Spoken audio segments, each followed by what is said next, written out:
Good morning, everyone. Welcome to the SCRA webinar. They'd love you if they knew you, a marketing jumpstart by our presenter, Jennifer Oladipo.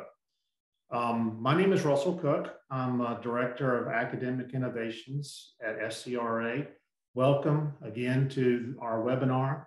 This presentation is being recorded, and the recording will be sent to all the registrants later this afternoon.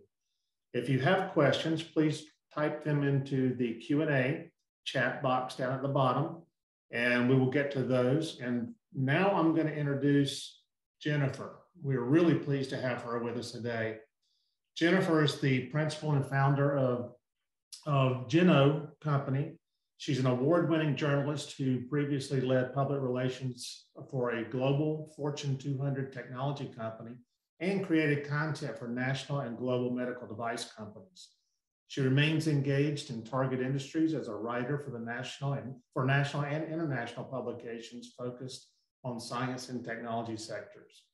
Together with a team of trusted professionals in design, copywriting, and industry specialties, Jennifer brings to every project an ability to understand complex information and ideas and convey them powerfully to target audiences. Welcome, Jennifer. And Jennifer, you're on mute. We have to start every webinar. I know, right? Thank you, Russell. Thank you and welcome. For that intro. And it was nice to meet you today. Russell, you're just really quick, did you want to mention your new role at SCRA? Well, it is a new role. I've been serving as a senior advisor for the past year and a half, and I'm into my new role as Director of Academic Innovations. This is my third week, so I'm drinking from the fire hose and learning an awful lot. The learning curve is very steep, but I'm very excited to be here and really excited to learn from you today, Jennifer. Thank you. Thank you, and congrats. So good morning, folks. As Russell said, I'm Jennifer, very excited to be here, and I'm going to pretty much jump right in. One of the things I just wanted to say is feel free to add your questions as we go along, and we'll take some time to stop and look at those. Russell and Kelsey are going to be helping me out with keeping track so we don't miss things. And so hopefully it can be a little more conversational in that way. And if necessary, if somebody needs to come off or anything to explain their question, that'll be fine. But really just want to keep it engaging and interesting to you all. So let me jump in, do the little share screen dance, which is never fun. All right, here we go.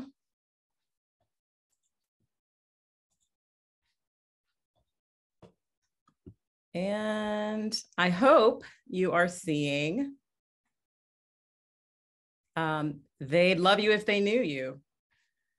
Russell, want to give me a thumbs up on that, or come off mute and let me know for sure? Yes, ma'am, we see you. All right, great. Thank you.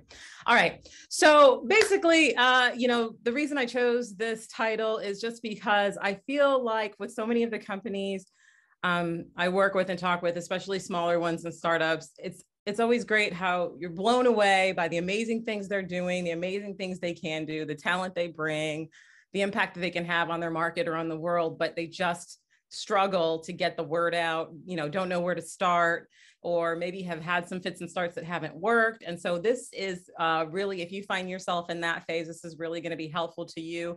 Or if you're in the point where you're doing something new with the business, maybe it's a pivot, maybe it's a rebrand or something like that, and you still got to get the word out, or you're just taking a look at what you've got and not feeling really great about it. This is what we're going to talk about. So first, just a little, we're going to go over things, see who's in the room. And these are kind of the steps that I feel like have seen work really well. And are really just kind of like fundamentals for getting everything going and feeling like you can have a good start. There's so much to do with marketing. It could be really overwhelming. So hopefully by the end of today, you'll have some ideas about at least where you should go next. So first of all, got a little poll coming up.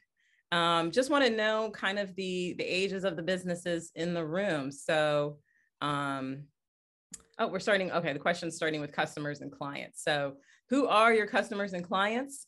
We've got, are they B2B, B2C, consumer, or a little bit of both, business to business and business to consumer? Oh, okay, so we got a good mix. Yeah. So it looks like we've got a good mix of folks almost quite equally B2B and equally B2C, and then a lot of people doing both. That's great. So then how many years have we been in business? Again, just trying to get a sense of, we have a lot of people in startup mode, or what's going on with that?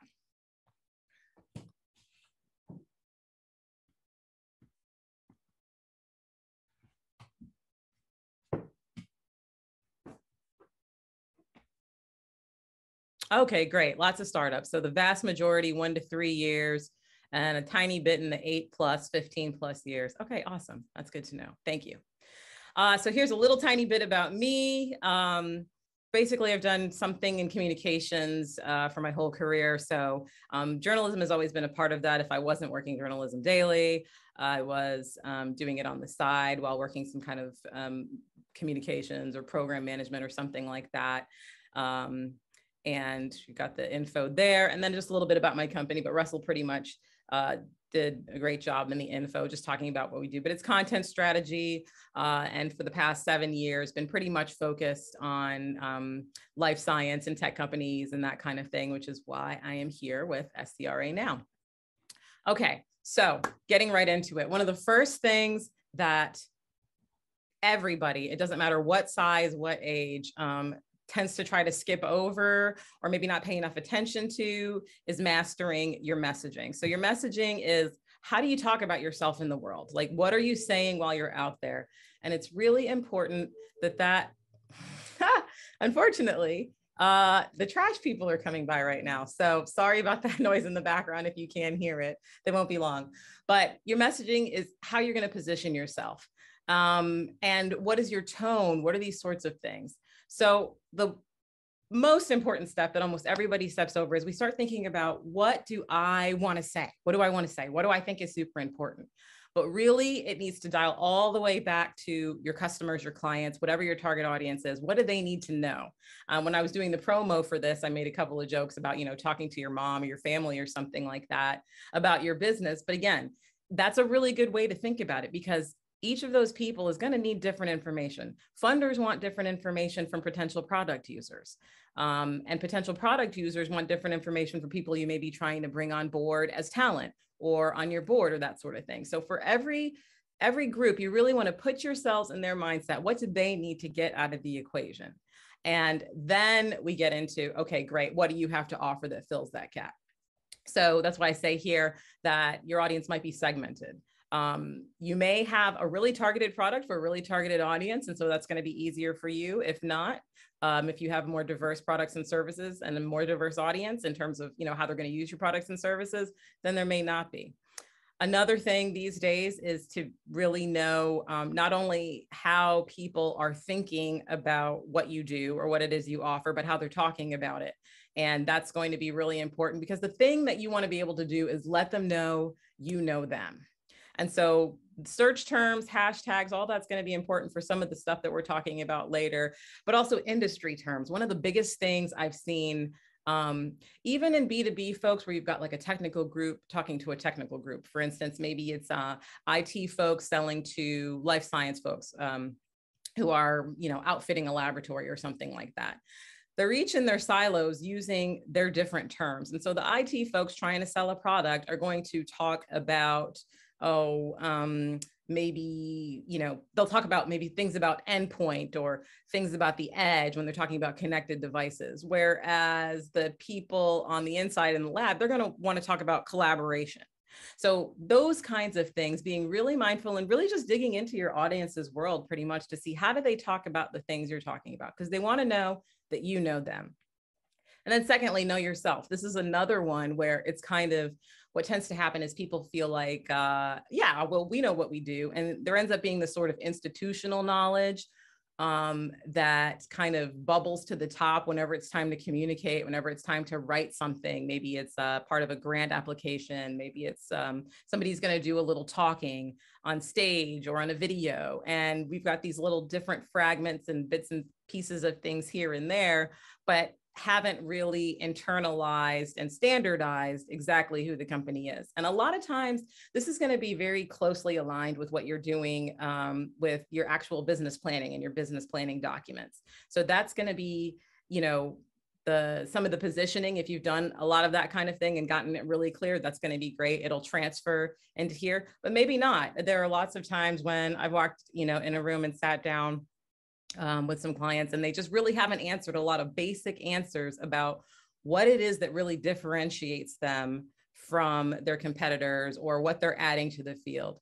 And then another really important piece of this is why you do what you do. I think this is really underrated, but at the end of the day, people buy from people. I mean, they don't buy from companies, they buy from people, or they buy from at least some entity that they feel like they can understand and have a relationship with. And so the why of what you do is very important.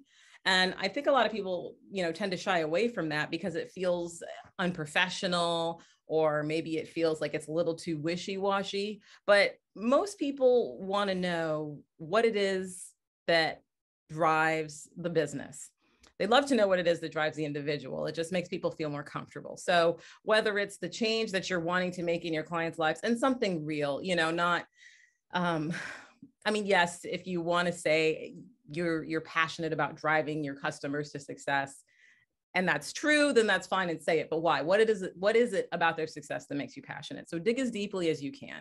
And then the how of it, that's going to be a big differentiator, especially if you have something that maybe has a lot of competition in the market. Anything that you can really nail down about your process, your technology, the team you've built, something about the expertise that you bring. Maybe it's a little different from other backgrounds that people would expect, that kind of thing.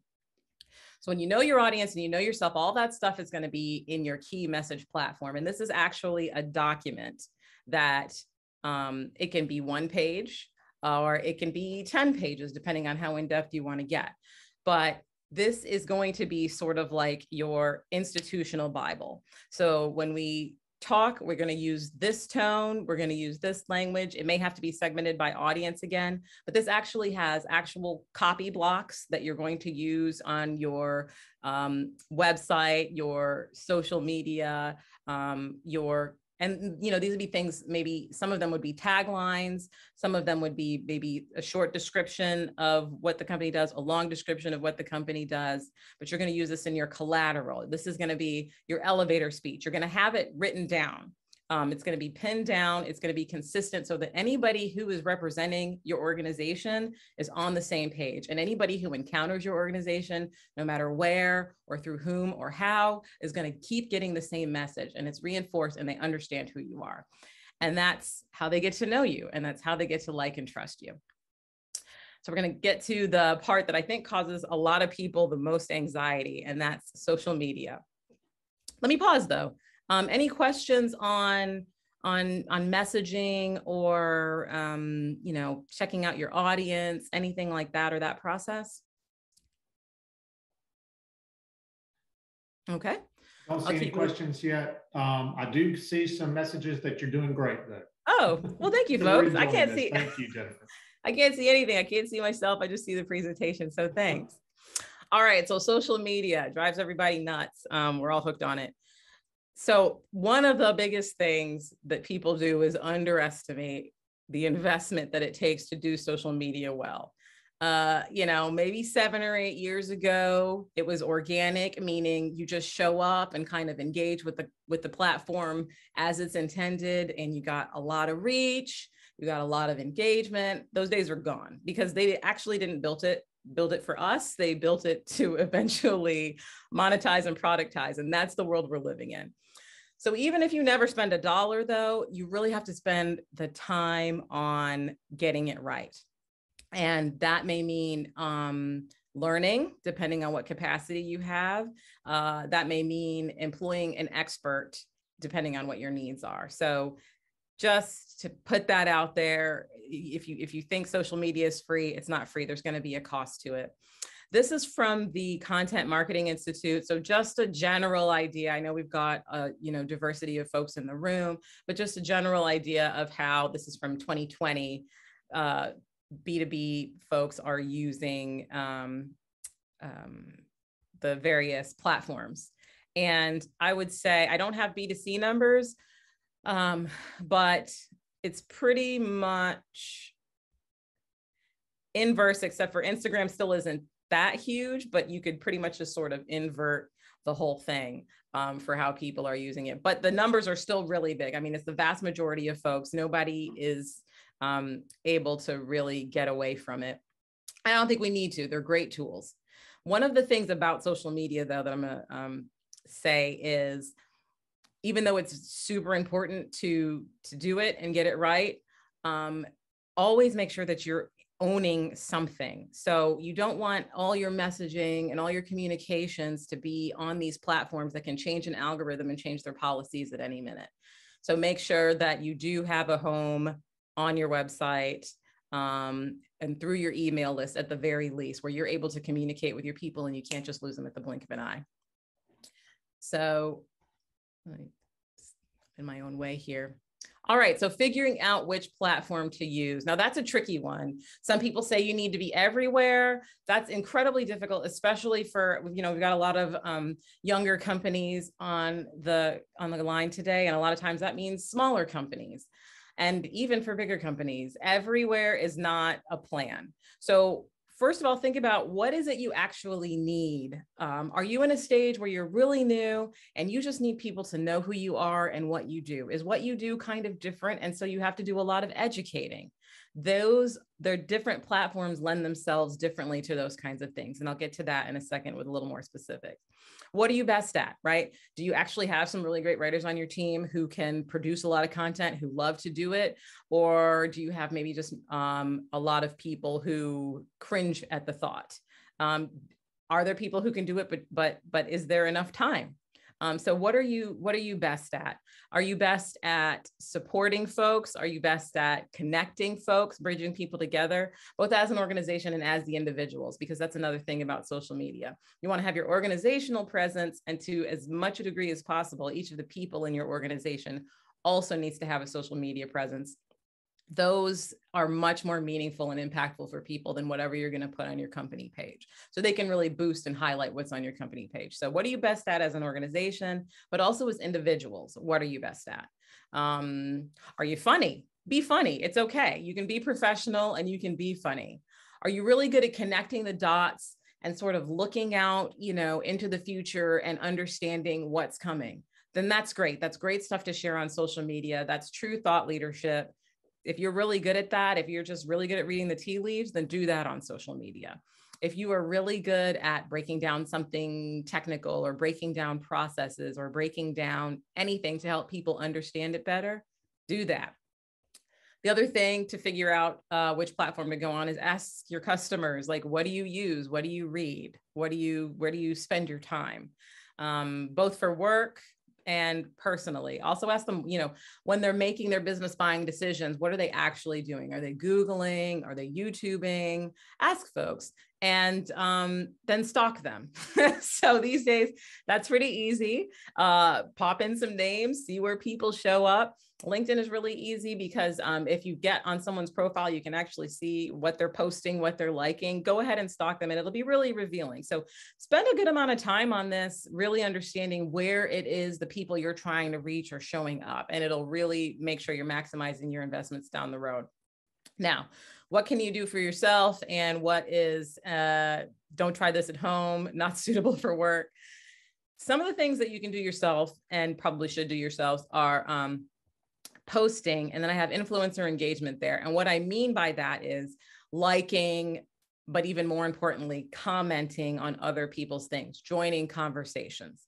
And you can do that all day with anybody, but your best bet is to comment on those conversations where people who have influence in the circles that you're trying to reach are commenting. So they don't have to be famous.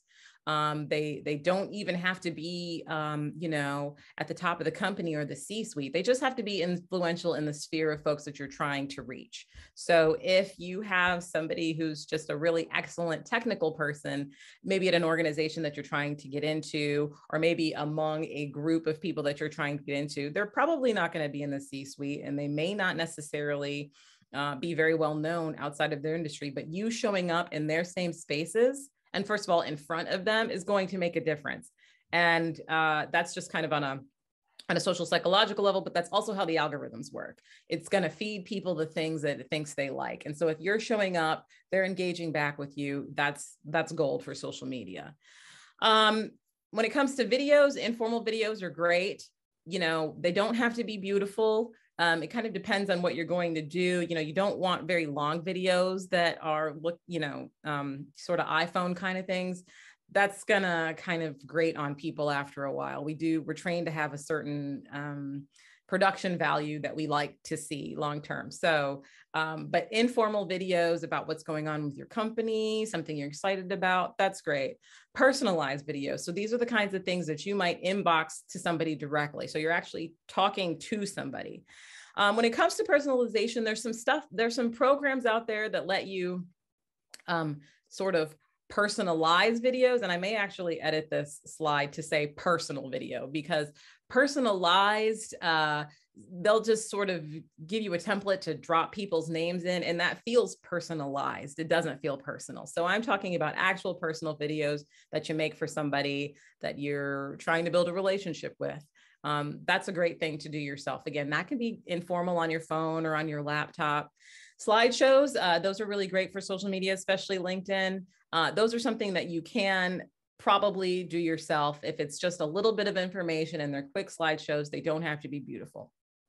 Now, the kinds of things that you definitely don't want to try yourself unless you've got the expertise on the team, or, you know, somewhere in your organization, is media and ad buying. And that's basically those social media ads that are popping up on the side of your screen, or maybe even on industry websites or websites where you know that your audience is. It's a really technical, very specialized. The rules change all the time. And to make sure that you're really making a good investment, you want to invest in, I would suggest finding somebody who knows how to do it. But if there is, you know, if that is expertise you want to build on your team, fair enough. But just make sure it's expertise. You don't want to go tossing your money around in the dark. And so I said you could do some visuals yourself. And I have also visuals not to do yourself, are really lengthy videos. And it's the same with the media buying. Unless you've got some really good resources and expertise, then just stay away from it. It's not going to look good. And it's going to reflect on the rest of what you have to offer in a negative way. You know, people are just going to assign whatever level of quality on your, you know, 1 or 2 minute video that's supposed to be maybe like a product video or something that's a lot more formal or anything instructional. They're going to, whatever level of quality they see there, they're going to assume that's the level of quality they get with whatever you're delivering. So then intensive content marketing. And so the reason, again, you could do this yourself, but the reason a lot of folks find that they're going to either have to really chunk out somebody's time on the staff to do it, or hire outside or bring in some help or something like that, is because consistency is very important and quality is very important. And those two things are very hard to add onto all the other stuff that's going on. So if you're really going to get into blogging regularly, or really being intensive on your social media with good long form quality posts, or good long form quality videos, or large meaty content marketing pieces like white papers and that kind of thing, best to invest. They can be complicated enough even when you've got an expert working for you, and they can absolutely derail you when that's not really what you're trying to do. So then whatever needs and interests people have, that's going to kind of dictate where to put your content. So one of the things, you know, I don't know exactly what your businesses are individually. One of the things that happens though is everybody kind of rushes to the new thing that the young folks are on. So, you know, when it was Instagram, everybody's rushing to Instagram. TikTok, everybody's rushing to TikTok. And those just may not be the best for you. It really depends on what you're doing.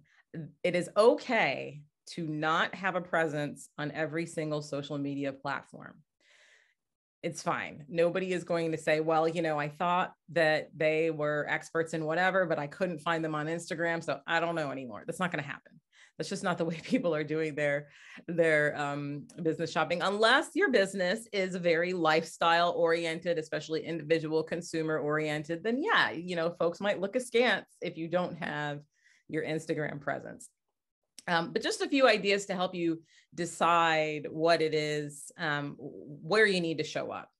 And if you decide to show up on a platform, what's going to work best there. So for instance, Facebook is a great place, especially for businesses to branch out. People are sort of in like a relaxed social mode. They're not really making like business decisions, and they may not even be making that many serious consumer decisions while they're on Facebook, but they're obviously being influenced and impacted by what they see. So that's a great place to branch out. Maybe you talk about something that's tangential to your business, but very interesting to people. So it's not necessarily what you sell, but it's something that those people care about.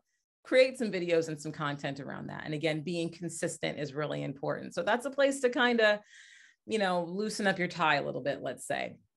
If you're going to show up on Instagram, be personable, like be like a person. Don't show up as a business, because that is not what people are looking for. Oh, and be beautiful. I mean, it's got to look good. It's a visual platform.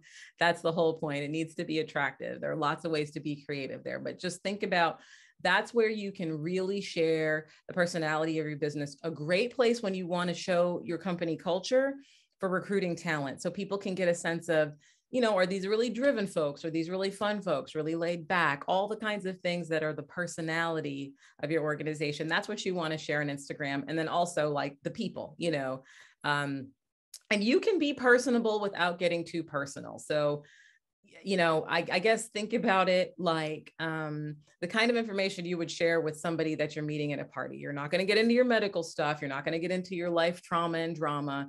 But, the conversation may touch on something that's really meaningful, and you're going to want to find out about people and share a little bit about yourself. So think about Instagram that way. TikTok is excellent for businesses who have something to teach. It's just great. It's a snappy medium, really great for breaking down technical information. If you have any sort of just sort of larger industry, you want to break down something that's going on in your industry or in your whatever circle of influence and really share your ideas there. TikTok is great for that. And then Twitter is a really great place to sort of flex your muscles. That's where, especially if you've got something that you can really nerd out on, doing an Ask Me Anything where people can just ask a question and you give them your expert answer is great. Or you just want to start a Twitter thread that really breaks something down again. That's wonderful. Also being reactive. So reacting to any kind of in the moment newsy type of items. That's a great thing to do on Twitter. Also on Instagram, actually, it's a great place for reaction because people go to those places to see what everybody's saying about what's going on. I'm going to pause there. Any questions or comments? Absolutely. We do have some questions, Jennifer. Great. First question is, can you synergize social media efforts with your business customers or partners to reach everyone's end users? What are the best ways? And please make your answer appropriate for a social media 101 class. Gotcha. Okay. Can you say that? Can you read that one more time, please? Sure. It's, can you synergize social media efforts with your business customers or / partners to reach everyone's end users? And what are the best ways to coordinate? Oh, absolutely. Yeah. That's one of the things that we're going to get to a little bit later. So I'm going to put a button in that one. But yes, absolutely. Piggybacking is so super smart. And I have some specifics about that. Great question. Is there another? Another question is, what if some of the things that the entrepreneur is good at is part of their secret sauce? How much should be shared? The secret sauce. Yeah. I would say, hands down, people are overly cautious about their secret sauce and frankly, overly, what is the word? Optimistic about how secret that sauce is. So how to decide what to share? Wouldn't share any business moves, wouldn't share anything that is, we are making these specific changes in response to something we're seeing. However, talk about what you're seeing, right? So if you're going to make a change in your product offering or service offering because you've made a calculation and you're actually going to make a business decision or a pivot based on that. You can talk about the knowledge, you can talk about what you see, but don't tell people exactly what you're going to do. Or even if it's not a pivot, if it's just what you do, you can talk about everything around it, but not the specifics. Trying to think of something that can really help ground it. I think if you've got something like, say, okay, say you're going to unveil a new, you're noticing that people are having, say you're in the diabetes space, okay, you're going to do some kind of product in the diabetes space, and maybe it's a lifestyle product or maybe it's a health-based product, but you're noticing that there's a shift in the way that people are getting their information about diabetes, or in the way that people are using the sorts of products or services that are in your category. Talk about that so people know, hey, you're paying attention, you're on it, and they probably have a sense that you're going to do something about it business-wise. But don't say until you're ready that we are now, putting extra elastin in our clothing to accommodate for folks who, maybe experiencing diabetic weight gain, and we're increasing the elastin by XYZ, and we're going to put this out.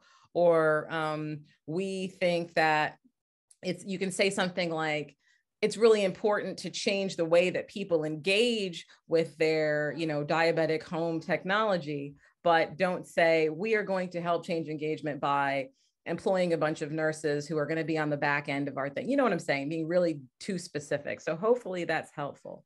Yeah, But focusing on the solution and not necessarily the technical detail behind how you're providing that solution. Exactly. Focus in on the thing that anybody could show up and do, and that anybody could show up and say, and not the thing that you have been heads down in your office talking about exactly how to execute with your business, right. With your partners or with your staff. Hopefully that's specific enough.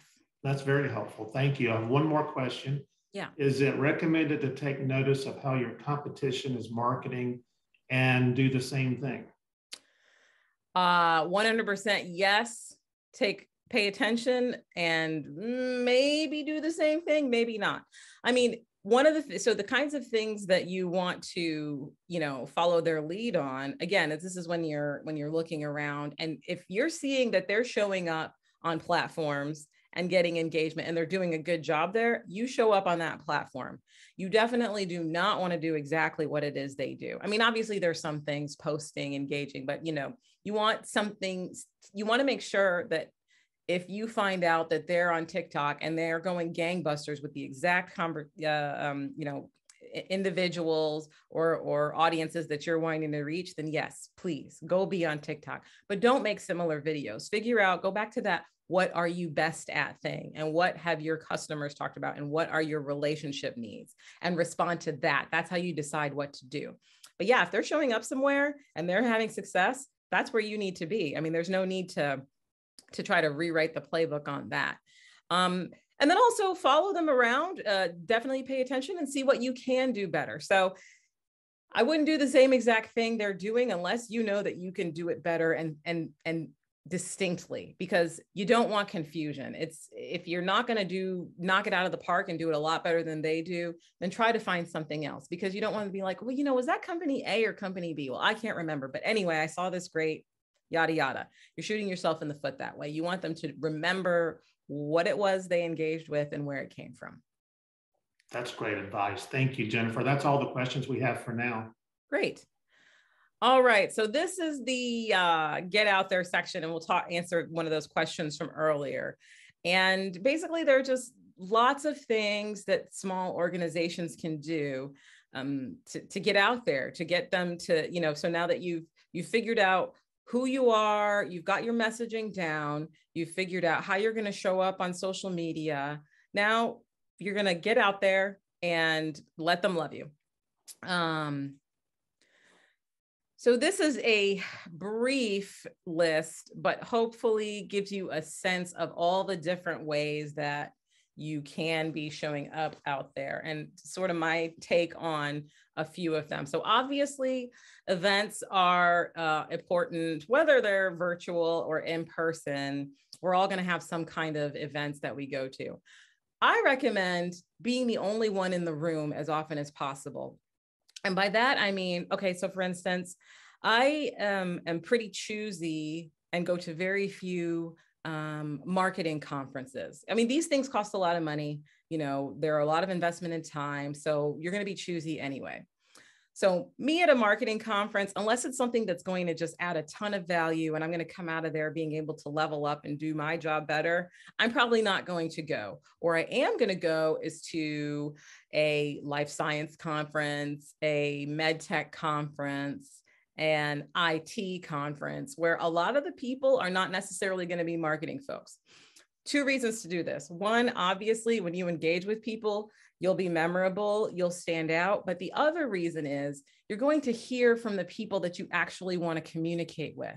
You're not going to get in this echo chamber of people who do what you do and sort of maybe validate a lot of your assumptions or maybe feed a lot of your assumptions, and that's where you get them from. You're going to be able to get a real gut check and a real reality check on what you're trying to do and where does that fit. You know, I love a keynote or a plenary where they're just breaking down the state of the industry or the state of the market or the state of whatever's going on with the people in the room. I mean, that is gold for all of the other stuff we've talked about when you're deciding what do people need, what are they, where are they showing up, how are you going to engage them, what do you have to offer.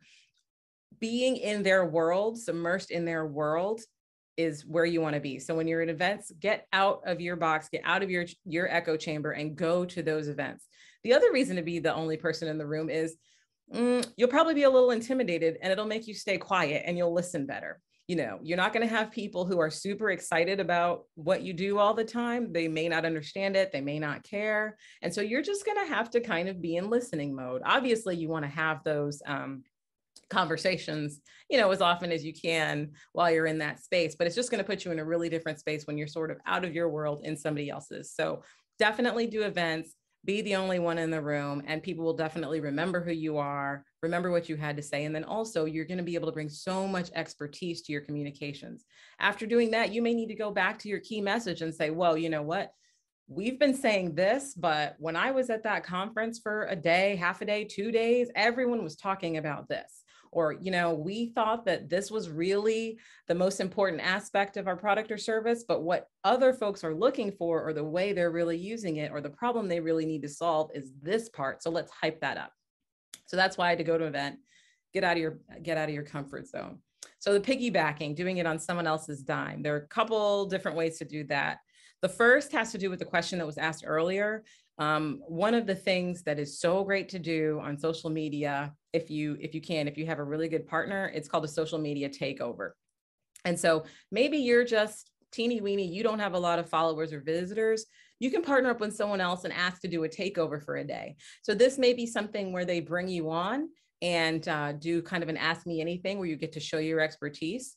Or maybe you and your organization actually take over their social media account for a day and show whatever it is that makes sense for you and the partner that you're dealing with. But it's a great way to get seen. And maybe if it's sort of a vendor and service provider kind of situation, you know, if there's a vendor that you work with, that might be a good opportunity. If you have a partner, a customer who is, you know, you have a really good relationship with them and you've had some success, piggybacking and getting on their platforms and in front of their peers is also an excellent way. I mean, first of all, it's a huge vote of confidence for you, but second of all, it's an excellent way for you to know who their peers are, engage with them, and you're already in there, they're trusted, they get to, you know and like and love you very easily. Another way to piggyback is sort of an offline thing. Going back to maybe conferences or events or anything that's going on where you know that the folks you want to reach are going to be gathered. Well, maybe even if the conference is sort of out of your budget, there is no reason why you can't show up in that town and organize a dinner or grab a conference room. Especially there are so many co-work spaces that you can have by the day or by the week, that kind of thing. So piggyback, if you can't throw a conference and bring everybody together, well, reach out to the folks who you know are going to be in Vegas at that time. Get yourself a little room somewhere. You can, pull together the resources for that. I mean, I don't know, depending on how small you are, what your situation is, maybe you could get an Airbnb. But the point is, you've got hundreds, maybe even thousands of people that you want to talk to converging in one spot. It's going to be really hard to get a lot of elbow room sometimes in those conferences. So go ahead and make your own space, reach out directly and invite people to that. Hey, are you going to be in town for such and such? They don't know if you're at the conference or not. They just know that you're in town and you know that that's the place to be. That's a great place to gather a focus group, maybe get a group of customers to get potential customers together just to ask them something, take folks out to dinner, maybe just even a little of their time in a side room, whatever you can do. But that's a great way to piggyback. So think about those kinds of things. Where is somebody else putting a lot of money and resources into not only the event, but also the promotion of the thing? So it's really easy for you to tag your messaging onto that and maybe do your own small version of a gathering that's going to align with, what they're interested in and what you're interested in. Lead magnets, for those who are not familiar with that term, that's just anything that gets somebody to give you some of their information, right? So that you can continue the conversation. So you'll obviously, want to get email addresses, kind of the basic thing you want to try to get, but, is obviously we've all filled out these forms where they want to know your title and maybe your company size and stuff like that, trying to qualify a lead. You all probably do some of this as well. So a lead magnet can be pretty much anything. Again, this is where you want to go back to knowing your audience, stalking your audience, finding out, okay, what's actually going to be useful to somebody in their inbox, something that's like 10 reasons to, fill in the blank. Unless they're really specific and really good information they're not going to find somewhere else, just give that away. Just, send that out in an email, put it in a blog post or something like that. You want a lead magnet that's going to be really actionable, really useful, something they may refer to once or twice. Sometimes, though, it could be as simple as an infographic. So it doesn't have to be, super meaty. It just has to be really good, valuable information. Case studies, those are really great ways, really great marketing tools. They can be very simple one-pagers, or they can go really in depth depending on, again, how is your audience consuming the information that they get, or kind of what part of the cycle are they in? Or, is this for folks who are really close to making a buy and now they want to get into the nitty-gritty of what you do? Or are these just folks that they're trying to understand the basics of what you even offer? So you can kind of let that guide what you're going to do. But one of the biggest things in case studies is to let your customers talk. You want them to vouch for you. The best marketing you can have is going to come out of somebody else's mouth. So partnering with any customers or clients, and it's not easy. It's not on anybody's, it's not going to be on their priority list. It can be like pulling teeth. It can be a real pain getting approvals back and forth. It's not an easy thing to do, but they are very, very valuable, especially when the customer allows you to really dig into your relationship together and how that worked for them and how that brought value for them. Speaking, writing, shooting, as in videos. That's old school, but it still works. It works really, really well. Any way you can do it is great, especially because they're so easily shareable, writing and videos, those kinds of things. Now that could be a blog, but again, a blog, you want to own your content and definitely have a way to have it somewhere on a property that you own. But the best thing is to do is show up where, again, your audience already is. So maybe that's trade publications, maybe that's guest blogging on somebody else's site, or maybe that's just being on the most popular social media platform that you see your people using. For the majority of the folks in this room today, it's going to be LinkedIn. But getting out there and sharing, again, some of those same things that we talked about, whether it's your expertise, things you could break down, your insights on your industry, your insights on your product category, just do those things, get on those stages. Some people love it, most people don't, but it's always worth it. And it's just, when people feel like they've spent any kind of time with you, it is so much easier for them to trust or engage or to ask questions that can lead to that long-term customer relationship. Then the last is to beef or veggie up your website. Everybody hopefully here has one. If you don't, that's your priority, is to at least throw up a one-page, a simple landing page where you can say who you are, what you do, and try to capture some information for when you have more to say. Let them know when you have your website launch.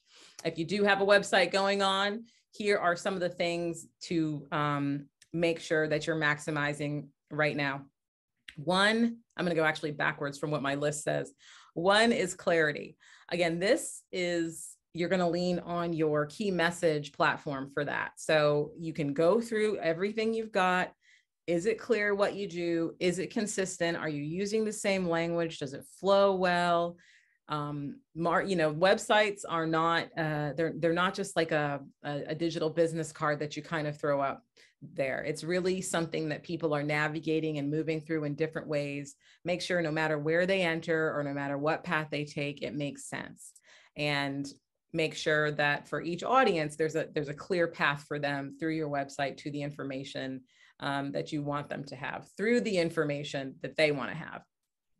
This is where you want to have your lead magnets, lots of opportunities for people to get some value beyond just what's on the website and to give the information. So, these would be like calls to action, sort of those boxes that you see, like the sign up for our newsletter box, but it's, sign up for this actually valuable thing that we have for you. Maybe the newsletter, that's fine. That's a great lead magnet. And then now these days, the bots, which I know you've all encountered just in your own navigations of the internet, but they're actually very important because so many customers and clients are doing so much self-educating that the bots help them with that navigation through your website, and really just makes it even easier and faster for them. Now, the thing about bots though is there's not a lot of patience or tolerance for that. So you really only want to have, your a bot, like a chat bot is what I'm talking about, answering maybe the first 1 or 2 questions, maybe 3 to help people get to where they want. But at that point, if they have more questions, then you want to get them to a person. And it doesn't necessarily have to be an immediate response, but if you are going to go this route, you want to make sure it's a pretty quick response, as quickly as you can, whether that's within a matter of hours, definitely within 24 hours, so that you're not losing someone who's interested enough to actually type out the question and give you their information and try to wait for somebody to get back to them. So employing them is really great. It's super useful. And the other thing is just to be sure that whoever is responding to that is not automatically in sales mode. Again, we want them to know you and love you, and then they will buy from you. So this is a get to know you mode. They get to know how you operate, what you do. You're answering their questions. This is very like customer service minded, even if you have a salesperson who's on the response. We're not trying to push demos. We're not trying to push products. We're not trying to push anything at that point, just being responsive. But it's a really important thing to do these days. And then, their chat bots, you can also, if you're a person who is a texter, there are technologies where things from your website can come through. You can answer by text. So, use what you've got. Any questions? Yes, Pam, we have a couple of questions. Okay. This is the first one. We sell through a distributor, therefore we're marketing to their national sales team as much as we are the end customer. Are these tips applicable for both, or are there suggestions specific to engaging with an indirect sales force? No, they're applicable for both, because the thing is, even the distinction between the consumer and the business, B2B, B2C, you're still selling to people. So the behaviors and the things that people respond to are going to be the same.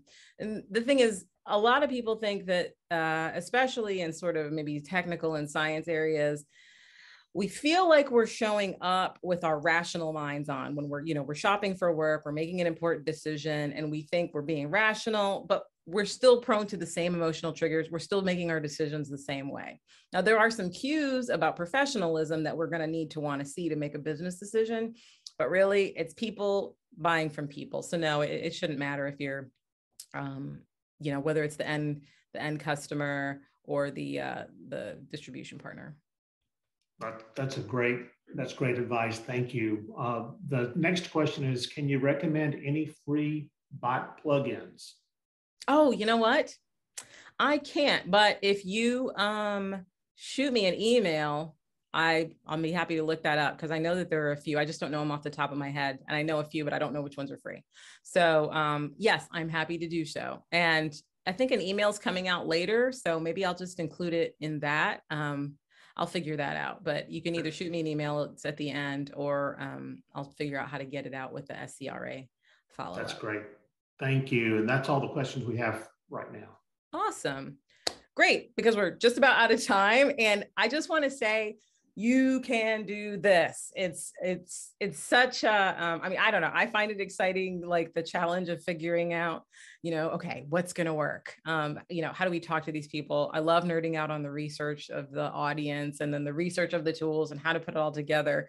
But even if you don't, it's fine. It's definitely doable. It can feel overwhelming. And here are just a few tips I have to really make sure it gets done. Schedule everything. Schedule the meetings for when you're going to talk about this. Give yourself some even approximate dates for when you'd like to have different parts of whatever marketing initiative you want to have done. Everything, just put it on everybody's calendars. When it comes to actually executing, I got a tip recently that to actually integrate your marketing activities, put it in everybody's, Salesforce or whatever project management or sales management queue you've got, like make it a to-do, just like everything else, not a nice to do, but a have to do. And that's the way this stuff is going to get done.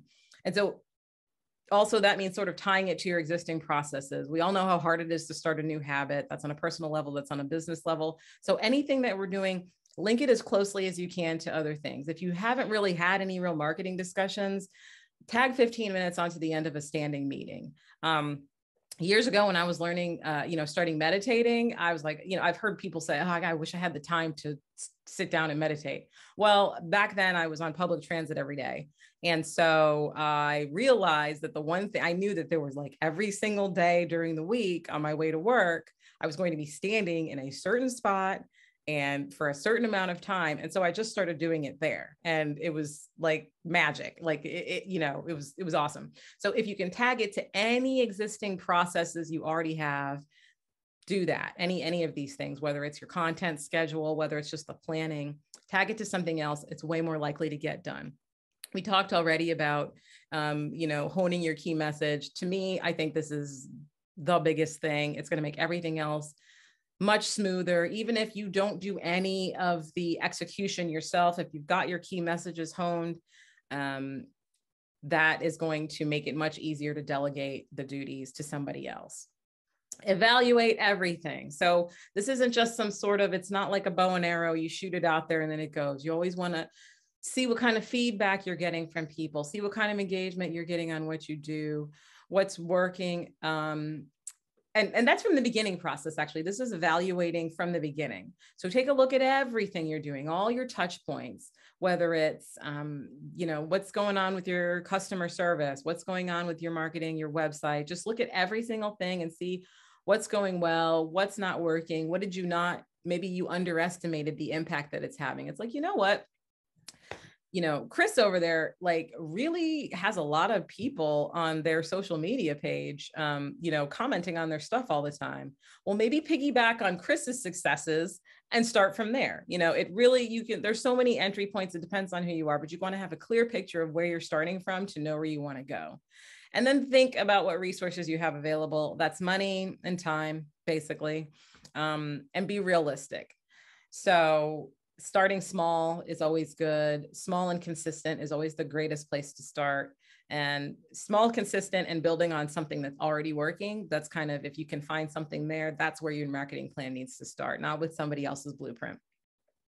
Strategize and prioritize. That's pretty self-explanatory. And then again, this is evaluating, watch and learn. You're going to have a plan and it may work fabulously or it may not, or maybe the world may change overnight, as we've seen happen, and you may have to change it. But just, once you're really engaging with your marketing, it's an ongoing thing, just like any other part of your business operation. You want to make sure that you're on top of it and you're checking in with it and making sure everything's going well.